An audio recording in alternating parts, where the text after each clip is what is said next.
Assalamualaikum warahmatullahi wabarakatuh. Halo semuanya, perkenalkan saya Donald Padilla, saya perwakilan dari kelompok 4.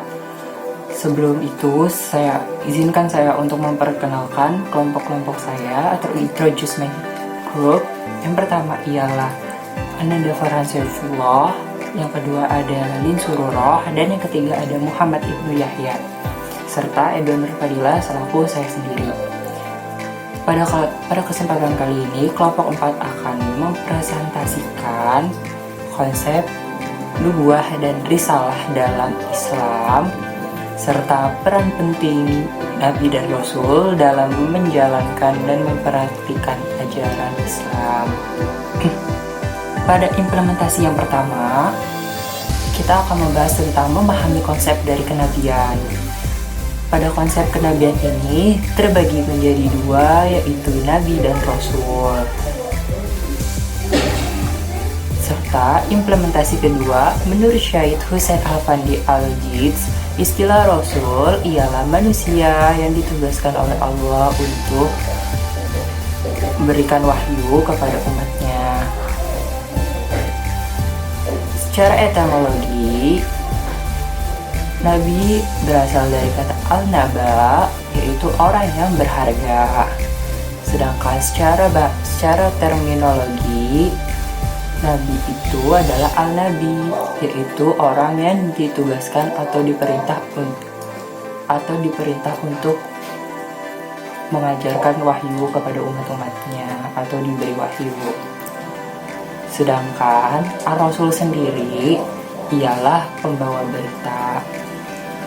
Ahmad Mustafa dalam tafsirannya mengatakan bahwa Nabi akan menjadi saksi bagi umatnya pada hari kebangkitan kelak.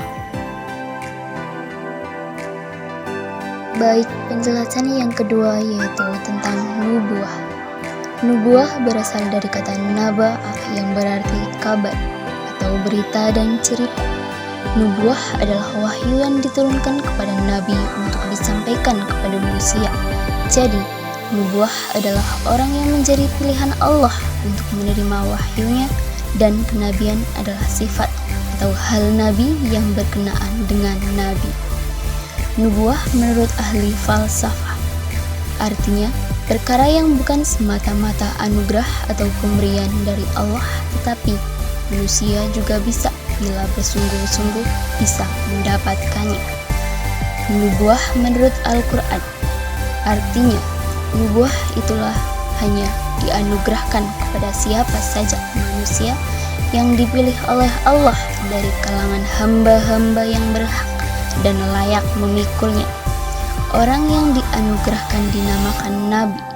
Nubuah bukanlah sesuatu yang bisa diperoleh secara warisan atau melalui kekuatan atau darah keturunan dan kedudukan. Penjelasan selanjutnya yakni tentang risalah. Secara etimologis, menurut para linguis, risalah berarti bangkit, hidup, dan terbentang atau memanjang. Dalam kamus fikih, mengandung makna surat, keterangan, atau perintah yang dibawa oleh Nabi Muhammad SAW sebagai bukti kerasulannya.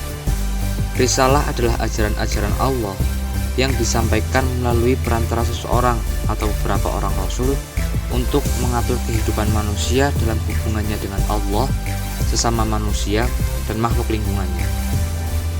Kata risalah disandarkan kepada Robbi, memiliki makna bahwa penyampaian itu benar-benar dari Allah, bukan dari manusia atau Rasul. Rasul hanya menyampaikan dan memberi nasihat. Risalah merupakan seluruh amanat dan tugas para nabi dan Rasul Allah untuk disampaikan dan diajarkan kepada kaumnya untuk mencapai kebahagiaan dunia dan akhirat. Dalam perkembangannya, manusia membutuhkan tuntunan ke jalan yang benar untuk mengembangkan potensi yang lebih baik. Inilah satu faktor terpenting sehingga Allah memilih Rasul untuk mengajari manusia ajaran atau pesan-pesan. Inilah yang kemudian disebut sebagai risalah atau wahyu.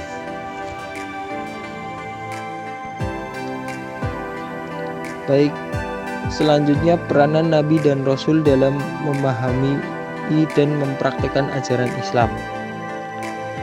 terbagi menjadi dua konsep. Yang pertama, konsep nubuah.